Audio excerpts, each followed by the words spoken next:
is with us on the line now. Can you hear me, Hayley? I can. How are you feeling, Ben? Very well, thank you. Probably not as excited as you are at the moment. Where are you exactly? Yeah, we're thrilled. We are in South Carolina right now. We're at the Chattooga Bell Farm, which is in the Blue Ridge Mountains, and it's very close to the border of Georgia, so it's that northwest corner in South Carolina. And this spot in particular is a vineyard, and there are over 2,000 people coming out today to see the total solar eclipse at this spot. It's a sold-out event. It's packed, everything from kids to dogs to families to friends. It's a huge event. Do you have any clue how many people are there? So 2,000 are at this event in particular. What's interesting in this area, it's a very small town, so less than that live here. So they're saying their population's pretty much going to double, if not triple, for this event. And we're just seeing all kinds of people coming from different places. I was talking to people from driving 10 hours, 12 hours, flying from across the world. So we've got a really big mix and range of people. And what are you expecting to see there? Because you've presumably not seen anything just yet. You don't get your totality till the very end. So what are you expecting to happen there? Exactly. We're at the end of that totality.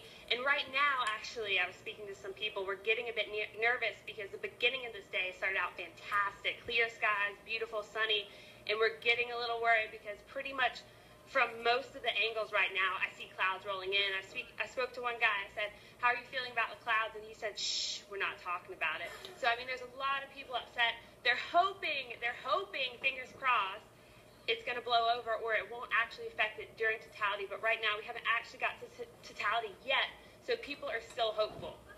And what is the scene like there? Are people what are people doing? Have they got their eclipse glasses? Are they already turning their eyes to the skies? No, it's actually nobody's really looking at the sky just yet. I mean, I see people throwing frisbees, footballs.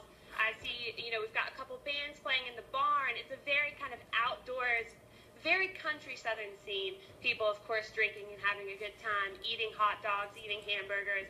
So right now it's still a fun, festive event, but I think the closer it gets to totality, people are really going to they're going to get settled. They've got tents up all around the vineyard, so I think they're really going to settle in and start watching that eclipse. Now, there were some worries about the number of people who were going to be traveling around the US, the congestion that might cause. How has it been where you are? You say you're sort of in the countryside. Have there been any problems like that? Yeah, I mean, that's interesting. We prepared pretty much for the worst. We're actually staying in a city about 2 hours from this location. So we really prepared this morning for the worst. We got up very early before the sun came up, drove out here because people said the traffic was going to be bumper to bumper. But you know what? There was maybe 10 cars on the road. So I think the traffic's picking up the closer it gets to totality. But I think they're kind of actually shocked that it wasn't as bad in terms of traffic. So maybe people heeded the warnings to space out their travel, etc. Hayley, thank you very much for that. Great to talk to you. I hope you enjoy the spectacle. Maybe you can come back and talk to us later on when things get a bit closer for you. Absolutely. Sounds good. Enjoy it. Thanks a lot. Thank you. That was Hayley, who's in South Carolina there.